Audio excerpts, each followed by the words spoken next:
The following program is a Town of Colonie television production of the William K. Sanford Town Library.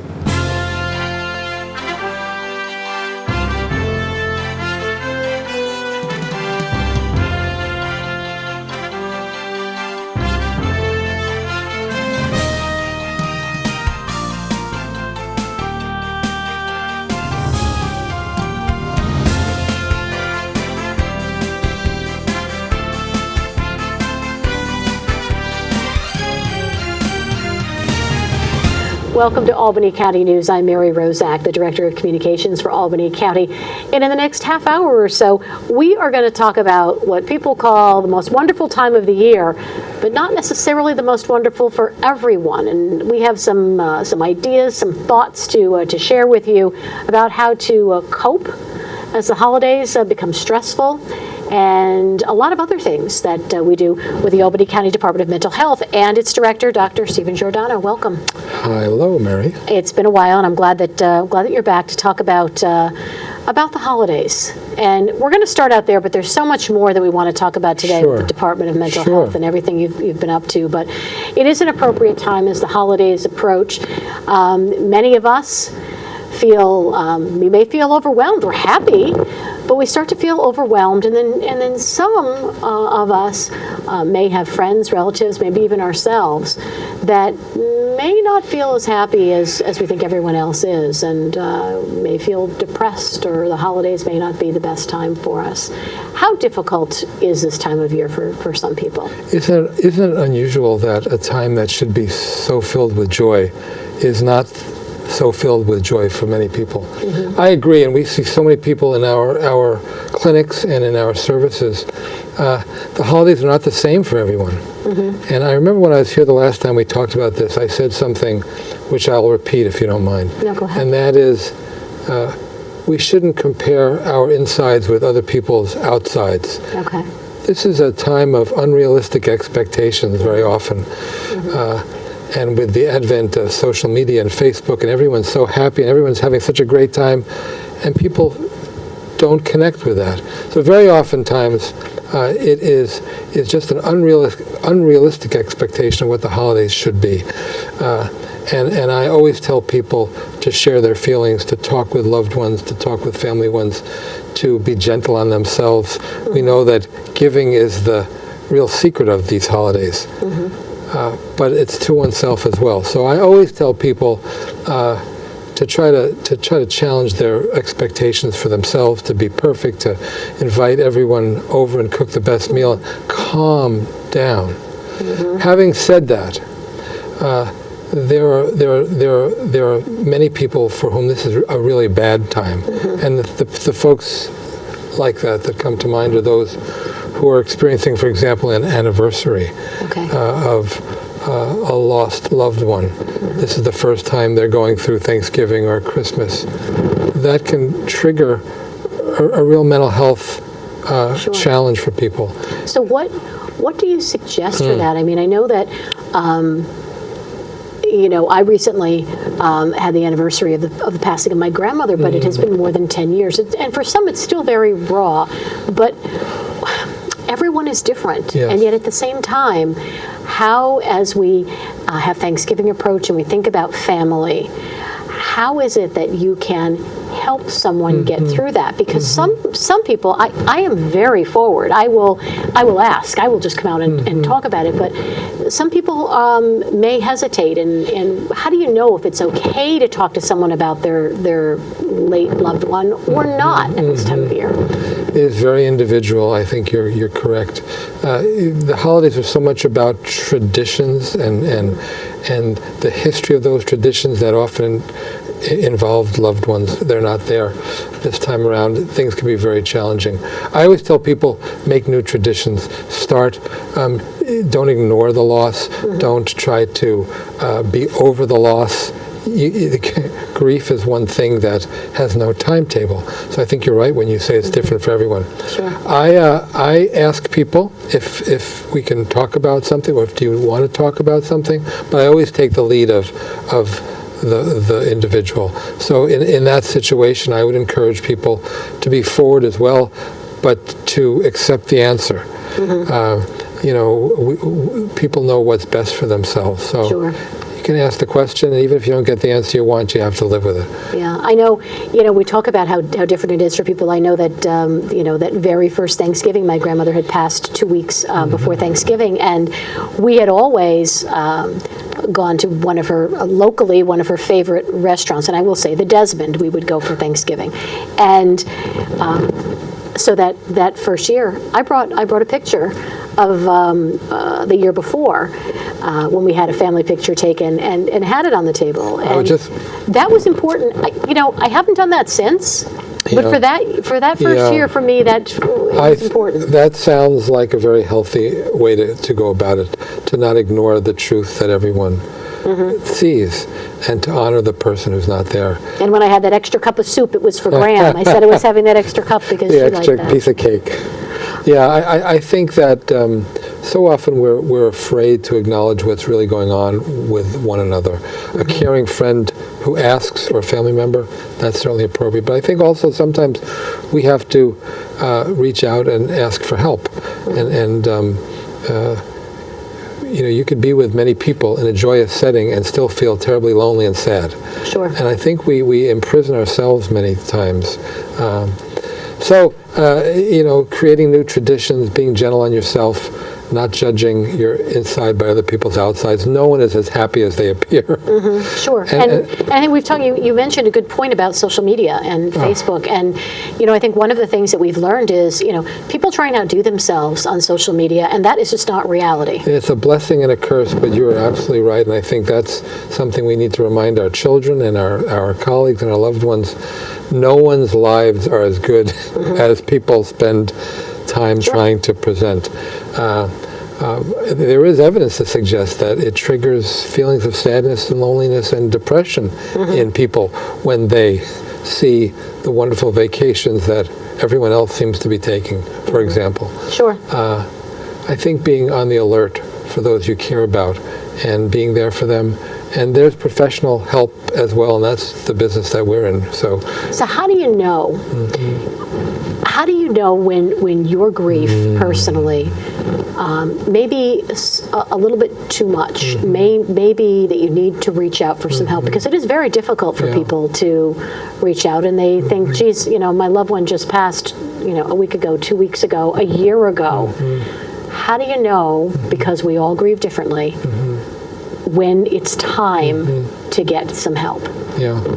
Well, I think we have to acknowledge that there is really no timetable for grief. It is very different for everyone.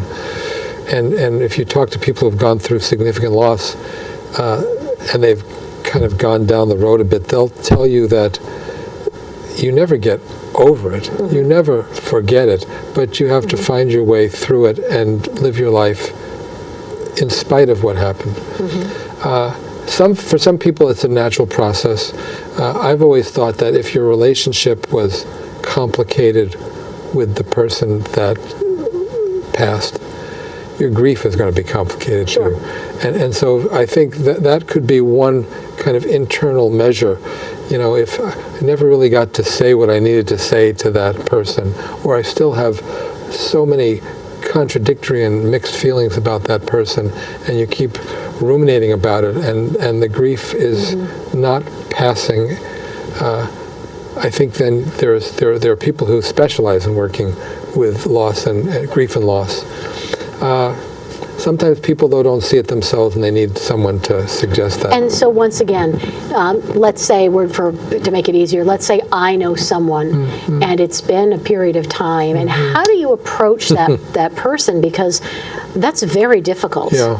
That's harder than trying to tell someone, hey, you put on a few pounds, you need to lose weight, or you need an extra. Right. I mean, this is very, I would think, a very difficult thing to approach without further alienating the person who's just going to kind of pull back. I mean, what do you do? Well, I think your instinct is actually right on. You have to do it. And if you don't do it, you won't feel good about yourself. If you do it, you run the risk of, I guess, getting a negative response. But if it's coming from a place of love and concern, I don't know how we can live with ourselves if we don't. Sure. I think most people don't. I think most people don't want to talk about death. They don't want to talk about grief and loss. And they just, I've heard people say, oh, why aren't they over this yet? Or she should be. If you're the kind of person and have a relationship with someone where there's honest and open communication, it shouldn't be so tricky. If you don't have that kind of relationship with a person, then you're treading into new ground. And I suppose, what can someone say to you? How dare you? Well, but they might take your help. Well, so I would only hope. Right? Yeah, I think that if it comes from care and love and concern, then there's very little to be lost by bringing that up to someone. Okay. If someone needs help, I think it's always important to give phone numbers, and we will do this frequently. To give the phone number, obviously they can go to albanycounty.com and click on the Department for Mental Health to find that. But a number to call to either to get help or to get some advice. Sure. Well, we do have a couple of numbers to give to you today. Okay. Our main. Well, first let me say the Department of Mental Health does a lot, and as I've been with you a number of times and described those services. We provide many services, and we also oversee the services throughout our county from our partners who work with state agencies. And that's written into the New York State Mental Hygiene Law. So we have, just like the health commissioner has some responsibilities for the county services, not only the ones that are provided by Albany County, but all of our not-for-profit partners, so do we. So we always tell people, call us, and if we're not the right ones, we're going to make sure that we get you to the right ones. Sure. So our clinic is 518-447-4555. And if I could just put in a little plug for us, well, I guess that's what we're here for. That's what we're here for. So since the last time I was here, we've changed things quite dramatically at our clinic. We're doing what we're calling now same-day access. Okay. And it became apparent to us that the demand for mental health services is very great in Albany County, across the state, across the nation.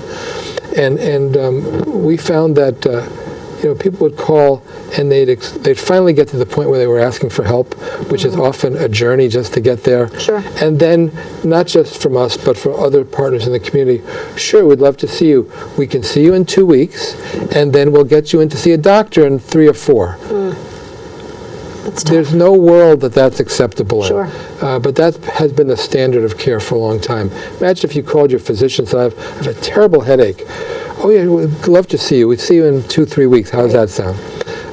So we've gone to a model called same-day access. We kind of flipped the tables. You call us, we tell you to come in. We'll do an immediate check-in with you.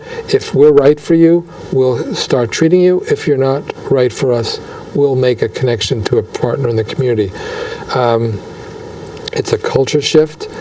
Our work staff have had an adjustment because the faucets are turned on and the people are coming in. Sure. I mean, how do you handle, was it a deluge? On some days, the waiting room is filled. Okay. And on some days, it's not. And we've managed to deal with that. And we didn't make this up. We were informed by others around the state and the nation about how to deal with that waiting list issue. Bad things happen with waiting lists, sure. especially when you're talking about mental health. So I think the good news is if you call us, we're not going to spend a lot of time with you on the phone. We're not going to get your whole life history on the phone like we used to. And you'd come in, you have to give it again, and then you see a doctor and you have to give it again. Come on down. If you can't come down today, come down tomorrow, and we'll make the connection and we'll make the referral if it's not appropriate for us. And the criteria for us is we treat serious and persistent mental illness. Okay. And there are many, many people in our community who need services for that. So, those are the serious illnesses like major depression, bipolar disorder, schizophrenia. There's a lot of other mental health challenges that we all experience, and if you call us and we are not thinking that rises to the level that we can serve you, we'll connect you to one of many services in the community. So I always say that's the first stop. People go online and they find us sometimes, or they just start searching around. But if you call the Albany County Mental Health Department, we'll make sure you get connected somewhere. Okay. We're talking today with Dr. Stephen Giordano, the director of the Department of Mental Health in Albany County. While we are talking about the clinic and mental health, and it is now cold. Yeah. It is cold outside. Mm-hmm. Yeah, not to get into the whole John Legend thing, but baby, it is cold outside. And at this time of year, we think about more than any other, the homeless. And yes, when we do. talk about, I know you and I had gone back and forth about this in the summer months, preparing for the county executive to speak at an event and talking about homelessness. And on a national level, between 15 and 25% of the homeless suffer from mental illness. Yes. So let's talk now about how difficult it is, particularly seasonally now. So we've got the holidays, so we have people that may not be at their best, that are feeling at their worst. We've got Mother Nature, who is working against us, and we have folks that are very tentative about wanting to go into a shelter or get help. What do we do, and how do we help folks? Well, everything you said is exactly right, and I appreciate the statistics you started with, because one of the things I often find myself dealing with are the myths surrounding issues like this. And we recently had an event that the county exec spoke at in Albany, where homelessness and the businesses downtown were struggling with panhandling and aggressive panhandling. And there is this myth that homeless people are by definition mentally ill, and that's not true. The evidence is exactly as you said. Low estimates are 15, high estimates are about 25, but it's not more than that. There's many factors that conspire together to lead someone to homelessness. And there are innumerable services in Albany County that we work with in partnership that are out on the street and that are bringing food and offers of help to people. The mentally ill homeless person or the addicted homeless person, though, presents some unique challenges because their judgment is not always intact. Sure. And what we found recently, there's laws passed in New York State just in the last few years where there's an obligation for law enforcement and for human service organizations to bring people in off the streets when temperatures fall below a certain level. Now it's 32 degrees now, so we're at that point. We're at that point, yeah. And the flip side of this, so that's a very caring, I think, kind of approach to taking care of the residents of our county. The flip side is that America is still a free country, right? And whether you're mentally ill or not, you get to say, "Leave me alone."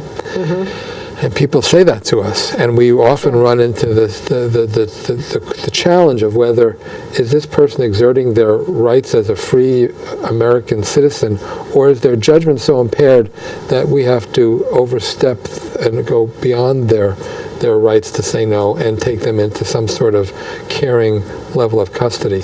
Those situations are very challenging, and we unfortunately work all the time with law enforcement, which I hope we get a chance to talk about in a minute because of our partnership with law enforcement. Yep, with the crisis intervention. Yes, yep. But I think the homeless challenge, it's not just people panhandling on the street, and it's not those familiar faces you see in the downtown business districts. We know that there are people who live down by the river, under the underpasses, that don't really even, they're humiliated about their homelessness. They're not out on the streets. They're just kind of hiding and taking care of themselves as best they can. And we need to go more aggressively try to bring services to them. The Mental Health Department, we oversee over 800 housing opportunities in this county for people who are mentally ill. That's very important. Often sponsored by funding through the state, but we try to get people in need to housing opportunities as quickly and as best we can, because they're all at risk for homelessness. So I think the last count was over 850 different levels of congregate care and independent living, and wow, and that's a lot. It's a lot. Yeah, it's a lot. And I don't think people realize that. No, I mean, they don't. that is 850 in Albany County. And the number one list, the number one item on the top of our annual planning list is more safe and affordable housing. We need more. Yeah, and you know, there's the interface between homelessness, criminal justice, and mental health. You know, since the 1960s, we've talked about this before, the hospitals throughout the nation, but certainly in New York State hospitals have shrunk. The promise to bring money into the community to support those people has never really been met fully. So the largest psychiatric hospitals in the country are said to be LA County Jail, Rikers Island, and Cook County Jail, because the services aren't there. You can only live on the street for so long before you do something that brings you to the attention of law enforcement. And when you do something that brings you to the attention of law enforcement, I mean, we do have partnerships. We do have our mobile crisis We do. team. Let's talk a little bit about that. Sure. That's been successful. It has been, and that's another thing that's changed a little bit since the last time I was here. We're now back to full 24/7 mobile crisis services. We're the first mobile crisis team in New York State. I'm always very proud to say that. We're 30 plus years in operation. There were a couple of years in there where we were doing 2 shifts and not 3, but we've last 3 or 4 years we're back to 24/7. We respond anywhere in the county, very often in partnership with law enforcement, to help people in psychiatric crisis. And our goal is there's multiple goals. We want to save lives when that's an issue. We want to get people to treatment and care if we can. And we will help get people to the hospital if they need it. But we see our role as not just transporting people to the hospital. We are trying to divert people to maximize the use of community services when they're available, natural supports with friends and family. So we have over 1,500 last year, just looking at the data, over 1,500 responses from our mobile crisis team into the community. About half of those cases are diverted from the hospital, that we're able to do some sort of intervention in the community that allows us to make a determination that the person is safe and they don't need to go to the hospital. So it's an intervention team that I think is of real value added to the county, and we've been mimicked and modeled after all around the state, and now mobile crisis is the thing. But I know that we were the first, and I tell people that whenever I get a chance. Well, congratulations. And I know that another congratulations is in order when we look at the crisis intervention training and our partnership with law enforcement, and almost 300 Yes. Law enforcement officials have been trained. Yeah, I appreciate you bringing that up. That is something I'm personally very proud of. I came from a NYPD family. I don't know if I ever told you that, but I grew up respecting the police, understanding the challenges of the police, and knowing that they were kind of like social workers because of the things they deal with. Sure.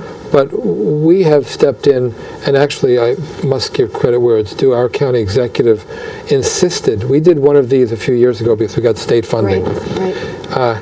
He said to me, I want to do this regularly, find a way to do this. We do it twice a year now on our own dime. We partner with 2 great partners. City of Albany Police Department is one of our co-trainers. We have a trainer, a mental health trainer, and a law enforcement trainer from APD. And we're hosted by UAlbany, their police department. And we have state-of-the-art facilities. We do spring and fall. We do about 30 to 40 officers each time around. It's a 40-hour week-long training. Right. It's internationally recognized, evidence-based. And you've gotten them from counties around the state. Yeah, you know, it's so interesting, Mary. We have agencies in Albany that ignore my emails and my invites. But somehow Saratoga comes, Geneseo comes, Oneonta University comes. And we'll serve any of them, men and women of law enforcement. We have our probation department comes. We have some of the local colleges send their security officers, and it's all about not only teaching people about mental illness, but about how to de-escalate, how to look at alternatives, how not to, there's so much in the media about the over, police brutality, the overuse of force in some cases. And it's often talked about in terms of socioeconomic and racial types of issues. And I understand that, and I'm very supportive of changing whatever we can in that regard. But I read the papers, and I see all around the country mentally ill people who are getting themselves hurt in interactions with the police. The police don't know how to understand what they're seeing, and they're the individuals are easily excitable. They get into fracases, they get into fights, people die. We've trained 300 almost officers in this county, and some of them have come up to us afterwards and said, it's changed the way I do police work. Sure. So very proud of that. And we recently got, the department recently got a wonderful letter from the Colonie Police Department. We did. Praising the program. I know the time is winding down, and there was a big chunk of opioid issues that I wanted to talk about, and we will not have time to do that, but I think we need to, in the last minute and a half or so, talk a little bit about the opioid epidemic and where we're at, because there's the Albany County Opioid Task Force. There's free Narcan training the first Tuesday of every month at the Department of Mental Health. I think folks don't realize how much of a role mental health plays in our fight against this scourge. And through the first half of this year alone, we had 22 opioid deaths from the numbers you gave me. That's right. In the brief minute that we have left, how is the battle going? Well, this is one of the things that when I got into this field now almost 30 years ago, I never anticipated seeing anything like this. This is an equal opportunity employer. It strikes all ages, all races, all socioeconomic classes, rural and urban alike. The battle is still on. We're fighting hard. We have great partnerships. Our health commissioner and I co-chair the Albany County Task Force that our county executive has put together with stakeholders across the community. And we're doing a lot of innovative things. If I could just mention to you that we're hopefully by the end of the year, we'll be putting into place something that we've been planning all year. Again, one of the things county executive mentioned in his State of the County earlier in the year. We're going to be doing what we're calling Overdose survivor outreach with our mobile crisis team. And what we're starting to be able to see patterns in people's behaviors that lead us to see that there are opportunities to touch people's lives that we may not have always taken advantage of before. So we're going to, with collaboration with local ambulances and police departments and hospitals, we're going to go to people's doors the day after they had they survived an overdose, and we're going to offer them help. And there are other communities in the country that have done this that have shown pretty dramatic success in that regard. And so we're trying to be creative and innovative, but that's just one example of some new. Well, I look forward to hearing more about that, and I'm sure that will have positive results. Yeah, I hope so. So thank you very much, Doctor. My pleasure. Always a pleasure having you here. Dr. Stephen Giordano, the Director of the Albany County Department for Mental Health. For more information about any of the things we talked about today, you can go to albanycounty.com, click on the Department of Mental Health. You can find out more information there, or you can call the clinic number, which is 518-447-4555 to get help or help for someone you know and love. I'm Mary Rozak. This has been Albany County News. I'll see you again soon.